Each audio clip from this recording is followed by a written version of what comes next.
Mai 2026, au large de Chypre, une flottille pour Gaza est interceptée par la marine israélienne.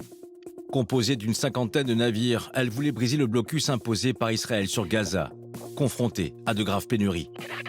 Une intervention musclée dans les eaux internationales, avec à la clé l'arrestation de militants venus de plusieurs pays européens. Mais ce sont ces images qui vont choquer la plupart des chancelleries de l'UE, ainsi que la déclaration du ministre d'extrême droite israélien de la Sécurité nationale, Itamar Ben-Gvir. Bienvenue en Israël. Ici, c'est chez nous. Arrestation illégale, traitement indigne d'une démocratie.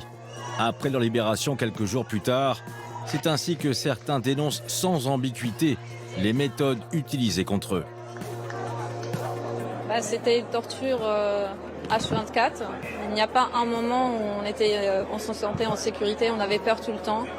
Et si l'indignation européenne a été grande, nous verrons que les sanctions ont été plus mesurées et pour l'État hébreu dénoncées. On se sent trahi par des gens qui étaient nos alliés, des gens qui partagent nos valeurs, les valeurs d'un monde libéral et démocratique. S'il y a eu réaction, c'est parce qu'il y a eu des images. Et que là, plus personne ne peut douter de la façon dont Israël traite les personnes qu'elle arrête de façon arbitraire. Le ton monte, les relations diplomatiques se tendent. D'où la question, Israël peut-il encore être un allié fiable pour l'Europe ?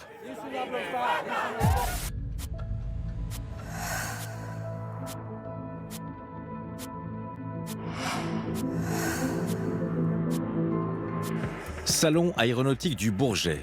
En 2025, la France avait sanctionné 5 industriels israéliens d'armement et fait fermer leur stand. Raison invoquée, une possible complicité dans le meurtre de civils dans la bande de Gaza. C'est une belle démonstration de démocratie à la française.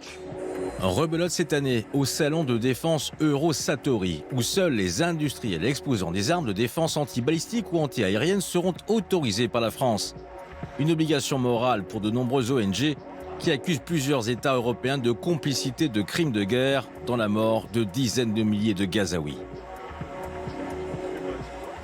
Moi, je veux bien qu'on dise aux sociétés vous ne pouvez pas venir sur le salon de l'armement Eurosatori parce que vous fournissez des armes offensives, mais il faudra nous expliquer ce que sont les armes offensives et les armes défensives.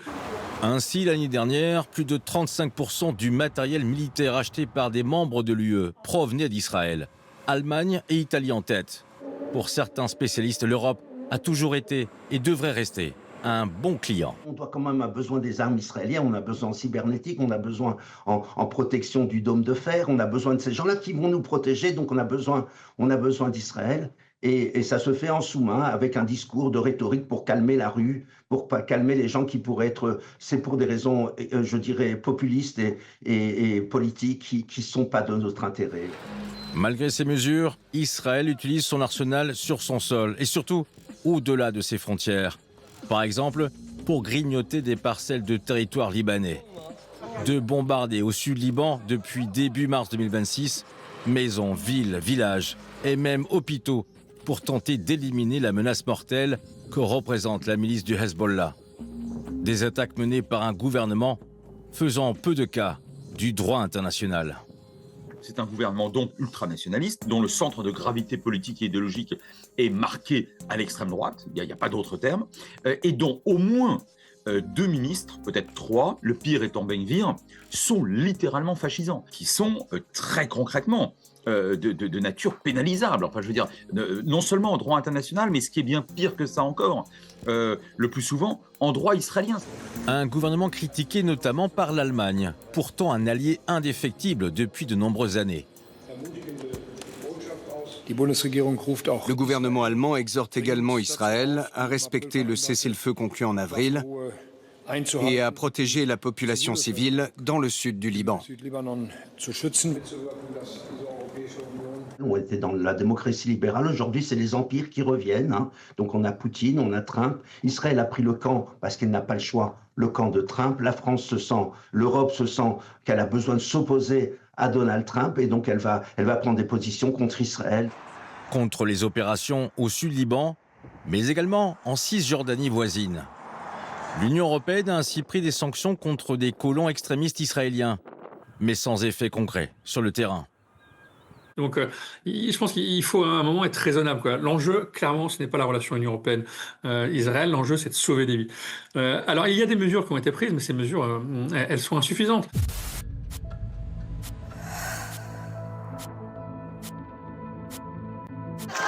Une récente affaire a également passablement écorné les relations entre Israël et la France. C'était en mars 2026, sur fond de campagne pour les municipales. 3 candidats insoumis ont été la cible de désinformation. 3 élus de la République, connus pour leur position pro-palestinienne et qui ont dû faire face à de fausses accusations d'agression sexuelle pour l'un, d'achat de drogue pour un autre ou encore de fausses publicités. Des tentatives de déstabilisation qui, selon la justice française, semblent être l'œuvre de sociétés implantées à Tel Aviv. Quand Israël veut neutraliser des gens, elle a des moyens qu'elle connaît bien comment neutraliser les gens, et elle utilise ces moyens quand c'est des gens qui sont une menace existentielle pour le peuple juif. Mais ce n'est pas le cas, donc ça peut être des initiatives privées que je salue, c'est bien. Si Israël en vient à s'attaquer à la France, c'est peut-être un bon signe, quelque part. Ça veut peut-être dire que la France est peut-être enfin sur la bonne voie. Alors je dis ça sur un ton ironique, évidemment, histoire de chatouiller un peu les susceptibilités, mais il est temps qu'on réagisse. Des attaques comme l'explique ce document officiel qui s'apparente à des menaces hybrides et qui ont notamment la volonté de porter atteinte aux intérêts fondamentaux de la nation. Au même titre que la guerre hybride menée depuis plusieurs années par les Russes contre l'Europe. Bref, la diplomatie, c'est d'abord des intérêts vitaux. Et les gens qui sont au pouvoir exercent d'abord la politique selon ce qu'ils perçoivent comme étant les intérêts bien compris. Qui dit Russie, dit aussi conflit en Ukraine, où là encore les 27 n'ont pas forcément l'appui nécessaire d'Israël, espéré par certains, pour faire pression sur Poutine. Tout comme le blocage du détroit d'Ormuz, causé par l'offensive israélo-américaine contre l'Iran, qui met sous tension l'économie mondiale et celle du vieux continent.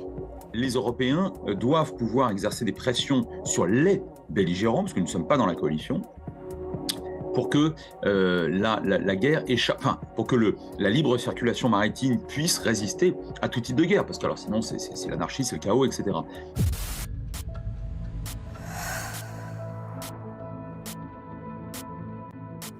Loin des déclarations polémiques et du fracas des armes, la réalité est aussi économique. Depuis 2000, est l'entrée en vigueur d'un accord de libre-échange pour atteindre les 43 milliards d'euros en 2024. L'Europe, principal débouché pour les entreprises israéliennes. Les rues en Europe sont envahies de drapeaux palestiniens. Ils n'achètent plus nos produits. Même en y mettant du mien, je ne comprends pas les Européens. Le Hamas leur a lavé le cerveau.